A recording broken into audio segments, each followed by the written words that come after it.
welcome back. It's July 2nd. Our insurance contractor was just here, and he said, you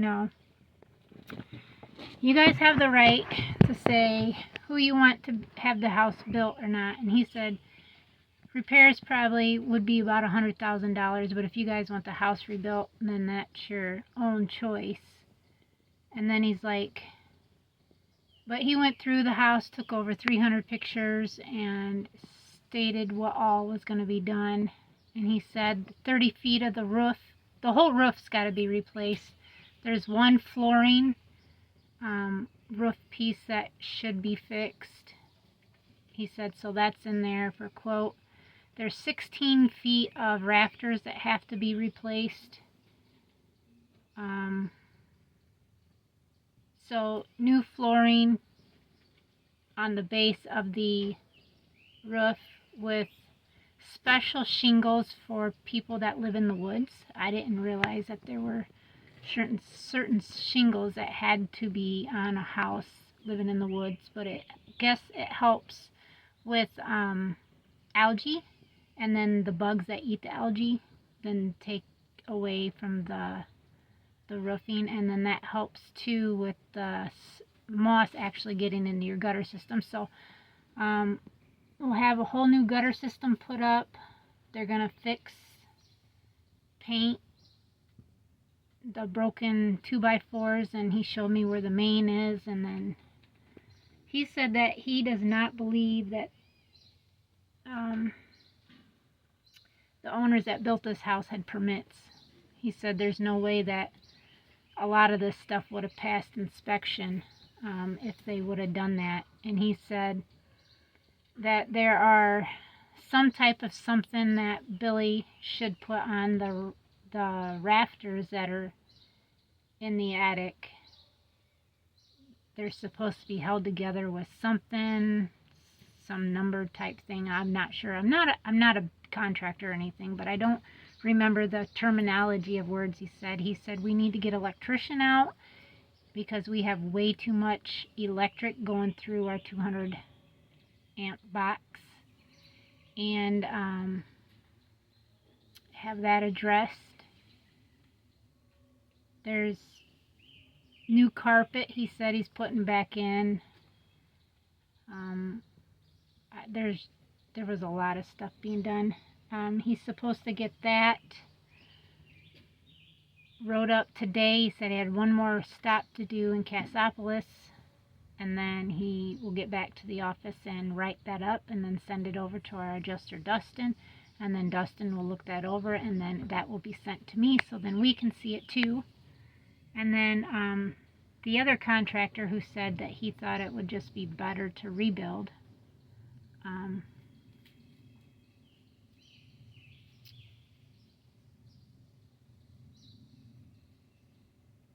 he said he'll be calling today to Dustin, our adjuster, and talk to him about what he thinks, that should be done. I got the 3 rabbit hutches outside, the bottoms out cleaned, or the one load so far on my little side-by-side here. So now I'm going to be doing the bottoms of all these that are on the ground, get all them put into this. I'm not sure, usually it takes 2 loads out of here, but I'm going to try to put as much as I can in there and then get it dumped. Then I got to do all these pans, and I think I'm going to try to do them from the outside instead of on the inside. Like I can back this up to each one and then dump them, because some of them I know are going to be extremely heavy. This I do know. So with that being said, this thing it acts like it wants to roll, and this will roll if you don't have the emergency breakdown on it all the way. But let me get to my work, and then I'll give you guys a little before and then after.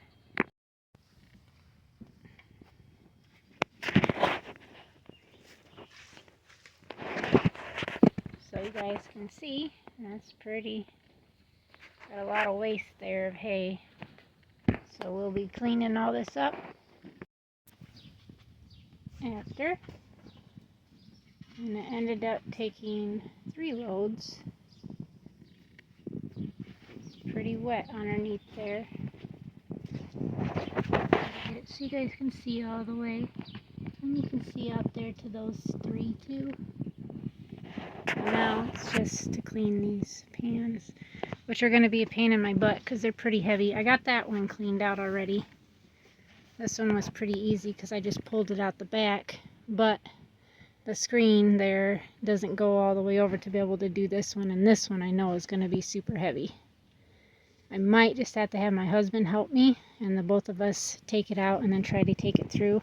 I'm going to see about this one, but this is so attached there, I don't know if I can get it through there without messing stuff up. And same with his. I mean, I didn't think about that. Not this, but the other stuff that fits the stuff better is more flexible than this stuff. I mean, this is flexible, but it's a little bit of a pain in the butt. And of course, nobody's in this one, but I still want to clean it, get the cage completely cleaned out. And so it's done. Same with that one down there. They don't have nobody in it. I want to get all that hay cleaned out of there and just get it cleaned up. That way it'll be ready for the next rabbit. Whichever I choose to keep will go in there. This one I didn't put any bedding pellets in it because I don't have anybody in here. And by the time I do get some more bedding pellets, because I'm going to actually need to go get some for that one and that one over there, which I hadn't got cleaned out yet because they're too heavy. I already know because I can't handle them trying to squeeze in that little spot.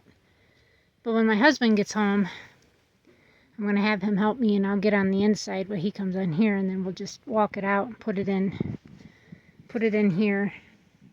Those two anyways, and then I'll have him help me with the boys over there to finish that because I'm exhausted right now. But there's all the new stuff in everybody's pens. Besides theirs needs cleaned out still, but all bottoms are good. And then theirs needs cleaned out too, but hers is done. Mean Mama. She is mean too. There's Miss Bluebell's. She's getting bred next month. And then Miss Princess's is done. And then her daughter, Belle's, is done too. That's what I had left with Belle's, is just laying here because I didn't have enough in there. I did, what, 4, 5, 6, 7 of them fit inside this, and it was pretty heaped. And then I came back and got that one. So I'll keep you guys posted and go from there. These bunnies look so exhausted. I'm really hoping that blue one's a doe because she'll get kept. She'll just stay right there in that pen. And Miss Anastasia here is such a sweetheart. Aren't you, girly? She wants to say hello all the time. Don't you, girl? You're just so sweet. Yes, you are. You've got such a great personality. You get that from your daddy. This is a daughter out of Darius. Another Darius daughter. But I am so tickled to have one. I wanted a pure white one. That was a New Zealand, and there she is. Her mother is this girl right here, who's laid all out with the hay on her. But she's pregnant. She'll be kindling next month. And then she's the full sister to Mabel here, who is bred too and will kindle next month. Same with Bella. She is Belle here. She is going to be a first-time mama as a 6-month-old next month. And then, Hannah down there, who's another Darius daughter. This is a Darius daughter too here. Darius daughter, Darius daughter that I kept. And champ daughter, champ daughter, champ daughter. And these are Samson kids here. And so are these up here. And so are those right over there with the part New Zealand, part California doe. So they're technically 75%, and I think maybe I could sell her at least, because I don't like her. She's pretty grouchy and she strikes at you. And well, here, I'll show you. Well, hopefully we don't get bit. She's never really bit anybody, but she's pretty territorial. Oh no, she's not gonna do it. But usually she tries to jump at you. But she's not doing it today. I don't know if it's just because of the phone maybe, and not just my hand. Bless you. Bless you. Every time I give them hay, they start sniffling. Hi, babies. Hello. You look like you're a blue. Yes, you do. You look like you're a little blue. Yeah. Hello. Did you get you a drink? But I've got hopes for Miss Bluebell here's children, two that are left out here. And they are crossed with a Darius again. So these are Darius babies out here. Right here. And I'm hoping at least one, or if both end up being little girls, it'll be wonderful. Say, this one looks to be a black, and this one looks like it could be a blue, but I'm not for sure. But they are so friendly anyways. I'm pretty sure this is a doe. But that one's got a skinny looking face too, so it possibly could be a doe. But like I said, if they're both does, they're both staying. Because I love my Darius children. Yes. You guys are just so sweet. Sweet little babies. Look at you. That one's got just a little dot on its nose. I might name her Dot if she ends up being a girl. Name her Dot because she got a little black dot in her nose. Huh, babies. So, I'm hoping that they are girls. I've got my hopes for a lot of girls, actually. But these are for butchering. These are for butchering too. These are Champ and Haley, sorry. Haley's other three, and then I kept the other three that are in there. There were 6 total. And I don't know if these are girls or boys. I haven't sexed them, but it don't matter because I'm not planning to keep them anyways. They're just for meat. And these were a cross between my California Buck and Princess. So that's what this is. Oh, goodness. I am so tired. So, like I said, get my husband to help with those two, and then I gotta get some more bedding pellet to stick in there. But I kind of like the idea of just having one layer cage, but like my husband said, we need a lot more of these buildings then, and is it really worth it? Because these buildings are almost $300, and they're 12 by 20. I mean, I can fit 20 cages in here, double stacked like this, but it is a pain in the butt with the pans if I don't clean them out weekly, and I feel like weekly isn't enough. So then 2 weeks go by, and that's probably when I should probably clean them out, is every 2 weeks, twice a month maybe, and then it wouldn't be such a big deal. But mamas with babies probably should be cleaned out weekly, I'm thinking. But I know I still need another one of these anyways, because I gotta have my boys put up in them. He's got to get moved out of here, and this is another cage for doe. And then my plan is to get another one of these, or get 2 of these cages like I've said in previous videos. If you take the middles out of these and hook them together, attach the tops and attach the bottoms, then you can have one 6 foot, yeah, 6 foot cage, which would be bigger than what that is there, but for feed outs anyways, because my feed out cages are 4 foot and these would be 6 foot. So I think that's probably what we're going to end up doing, since I need to get 2 more cages anyways for my Bucks edition, and I got 6 already pre-ordered and waiting for me at TSC. So I think I could make me 2 more 6-footers, and then that would give me 5 total does I could breed per every 4 weeks, and then leave babies in with them, and then breed another set when those babies are 4 weeks old. Because I'm going to leave them in as long as I can with their mothers now that I'm getting more does that I can breed. And that way they're still getting their mother's milk and pellets and hay, which I think would be better. Because I just cooked the last 4 of our rabbits yesterday from the litter prior to the last litter that was here, that was on both alfalfa, hay, and pellets. And they were almost double the size of the ones that were just eating just hay at the same age, at 12 to 14 weeks, taking them in. So that definitely is something we have to look into, and I'm thinking if I can't, I mean, I've had these Californias for sale and I'm only asking $30 a piece for them, which I don't think's a whole lot of money, because I pay big bucks for my New Zealands with pedigrees. And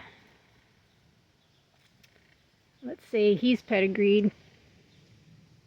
I bought him for $40. She's pedigreed. I bought her for $40.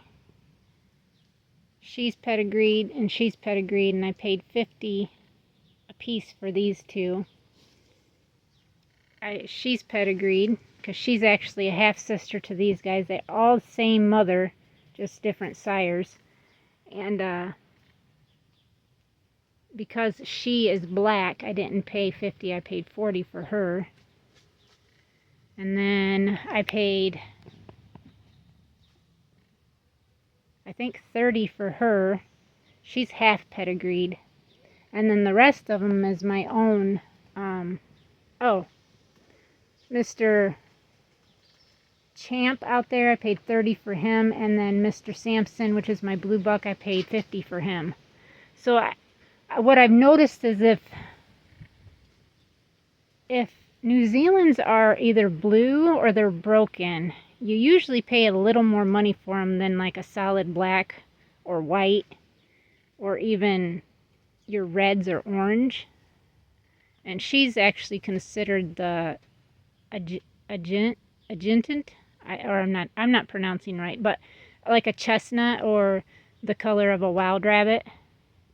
And then this is the daughter out of her, who she'll be bred next month, and I think she's just gorgeous. She's another chestnut, but I would consider her as a buckskin, because she's got dark face and dark legs, and then she's like a chestnut through her body type.